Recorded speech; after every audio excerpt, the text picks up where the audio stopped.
Kasih karunia dan damai sejahtera dari Allah Bapa kita dan dari anaknya Tuhan Yesus Kristus menyertai kamu sekalian. Amin. Shalom saudara-saudari, sahabatku di dalam nama Tuhan Yesus. Firman Tuhan yang menyapa kita di awal minggu ini, hari Senin tanggal 10 Februari 2025, tertulis di dalam Injil Yohanes pasal 1 ayat 3 dan ayat 4. Mari sahabatku, kita simak dan renungkan firman Tuhan yang menjadi kekuatan dan inspirasi untuk menjalani hari ini. Demikian, segala sesuatu dijadikan oleh Dia, dan tanpa Dia tidak ada suatu pun yang telah jadi dari segala yang telah dijadikan. Dalam Dia ada hidup, dan hidup itu adalah terang manusia. Saluhutnai marhite sian hataido ubain nama jadi. Jaladang adong nanggosada sian naung jadi i naso marhite siani. Di bagasan hataido hanguluan, laos hanguluanido panodang ni hajol maun. Demikian firman Tuhan. Saudara-saudari, sahabatku semua di dalam nama Tuhan Yesus, firman Tuhan memiliki kuasa yang luar biasa. Dari awal penciptaan kita melihat bagaimana Tuhan menciptakan alam semesta dengan firman-Nya. Dalam Kejadian 1 ayat 3 disebutkan, berfirmanlah Allah, jadilah terang. Lalu terang itu jadi.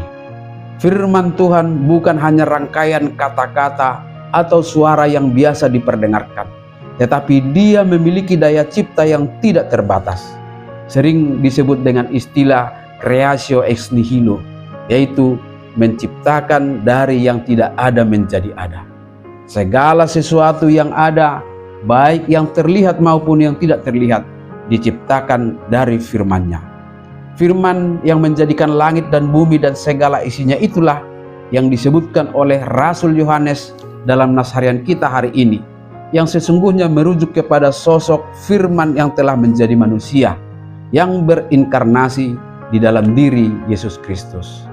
Dengan memahami benang merah inilah kita dapat memaknai nas ini dalam dua refleksi.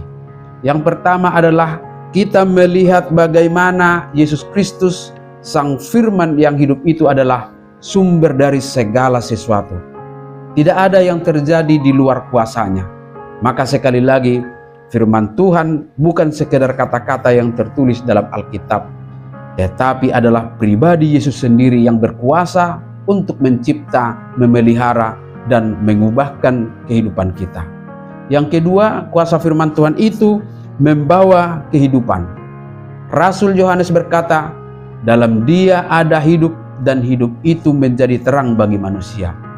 Ketika kita menerima firman-Nya, kita menerima kehidupan yang sejati, bukan hanya secara fisik, tetapi juga secara rohani. Firman Tuhan menerangi hati kita, memberi pengertian, menuntun langkah kita, dan membebaskan kita dari kegelapan dosa. Sahabatku semua, sebagai orang percaya kita dipanggil untuk hidup dalam kuasa firman Tuhan. Bagaimana kita bisa mengalami kuasa firman Tuhan dalam kehidupan kita sehari-hari? Mazmur 119 ayat 105 berkata, firman-Mu itu pelita bagi kakiku dan terang bagi jalanku. Kita dapat mengalami kuasa firman itu ketika kita merenungkannya, hidup di dalamnya, maka kita mendapatkan arah dan jaminan hidup jasmani dan rohani. Iman kepada Yesus Kristus yang adalah firman itu menuntun kita untuk dapat menjalani kehidupan di dalam kehendak Allah. Itulah sebabnya Yakobus mengajak kita juga supaya kita menjadi pelaku firman, bukan hanya pendengar saja.